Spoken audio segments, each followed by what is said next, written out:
and I took the drama class, and so the teacher Paul, he wasn't here, but the first part is with my partner Peter.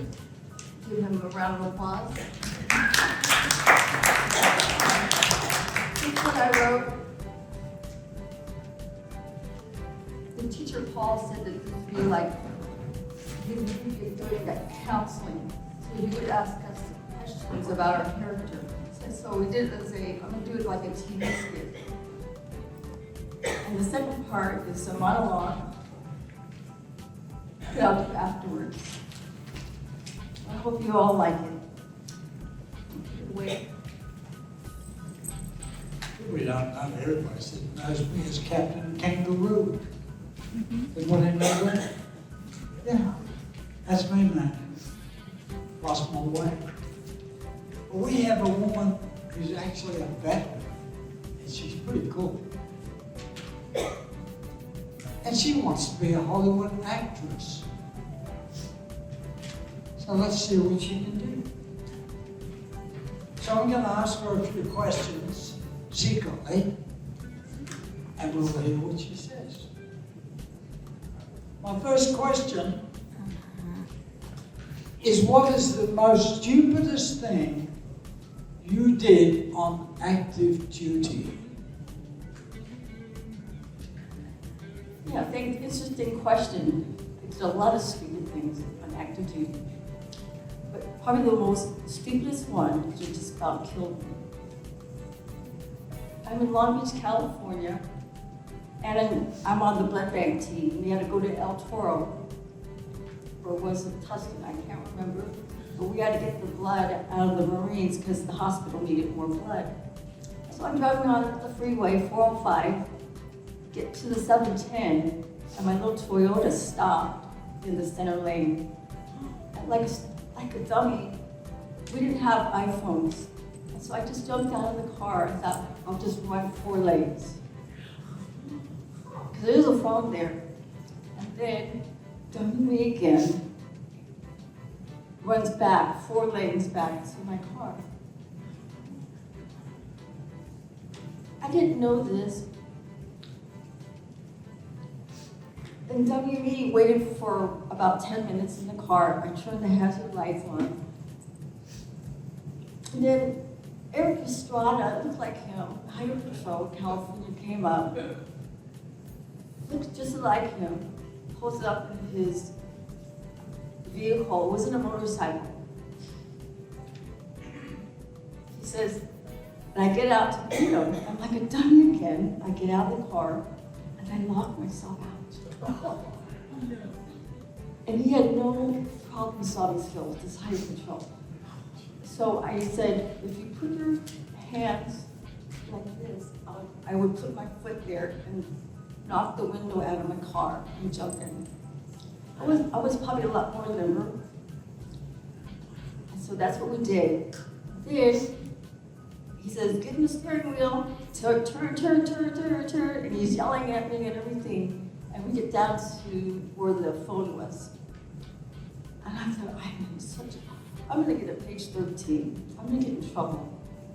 And I was really nervous. It was really sad. But luckily, there was a microbiology, because I was a med tech. The microbiology lady, she was a civilian. She had really anal skills. Maybe it was, but she listened to the radio that day and had to make a model of my car. And luckily that saved me. So when I got there, I thought, I am so in trouble. Because I felt like everybody was a psychopath. They're out to get me. And they were. But luckily she wrote it down for some reason. I go to my chief and he goes and he says, is your car this make and model? I said, yes. And that helped me get out of that. So that was a pretty stupid thing to do. And I still kind of do it where I live at on the street called Higley. I try to run there a little bit. And sometimes I do on the Indian school. I haven't done it yet because that would be deadly. But that was the stupidest thing I did. That's crazy. Everyone been on the 405? 4 lanes, 6 lanes? Ooh. But you survived.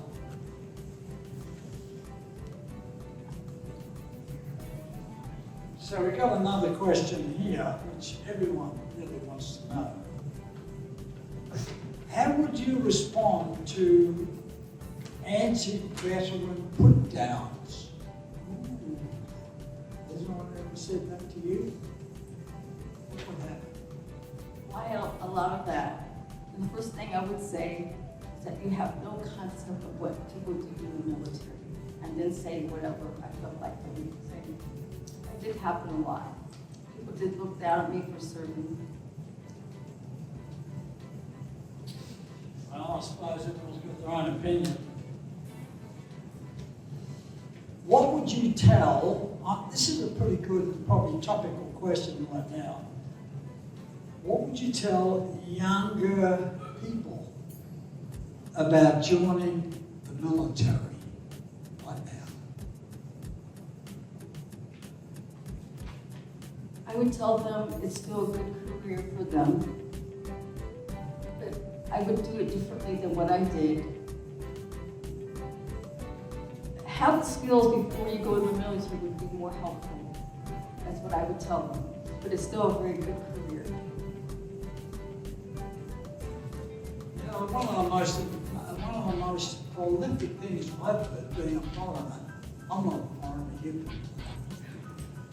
When I came to this place, people were saying, when I was a military person, or anyone associated with the military, they would say, thank you for your service.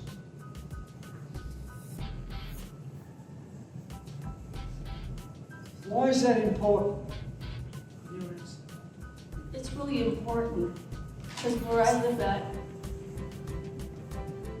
my congressperson doesn't even know I served in the military, and I was in his office in D.C.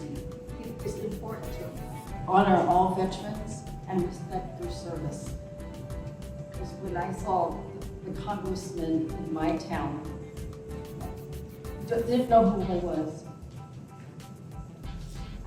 I've got to tell you a bit about this lady here. She comes from the downtown LA Roughhead district. East LA. In East LA, that's right. And I'm telling you, she went through a rough trip. Immigrant parents didn't know what the hell he was doing. She had to go by herself all the time. The only way she really could survive was to do work with their fathers, their parents' Chinese laundry. I mean, that's tough business. But she joined the military because this was a way to escape and grow. And she did that. And now her family is ostracizing her for that. That's what I don't understand. Well, one last question. What has been the worst advice you got in active duty? When I was on active duty, I was having a really rough time. A lot of times when you're in a new environment, I think people need to give you a little bit of a leeway. You're adjusting to things. Even if you're going to college, the first semester was hard. But I had a hard time working this. I love chemistry. And I had a hard time in that department. And all the men I was working with, they were just harassing me. Then I had to report them because, that wasn't right. So I did. And so the worst advice I got that was from the department head. He tells me, I thought it was really stupid back then, still stupider, was, why don't you just get married to somebody and you don't have to go through this? That was probably the worst advice I ever got. Thanks, Lucy. I'll tell you what, I've known Lucy for about 25 years. When I first came to this country, that was a different story for a different day. But when I met this little lady, she may be small, but she kicks butt. You know what I'm saying? She gets around and her integrity is absolutely solid, best I've ever seen. I'm amazed at what she can do. She's now, dare I say, she's now lived with terminal scleroderma. She won't tell you that, but I will. So, and it's a non-curable disease. She's living with it, and this is what you got.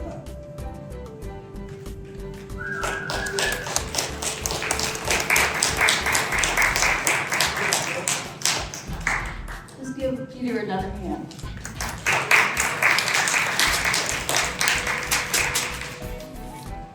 In Teacher Paul's class, we did a monologue by ourselves. So I wrote something here.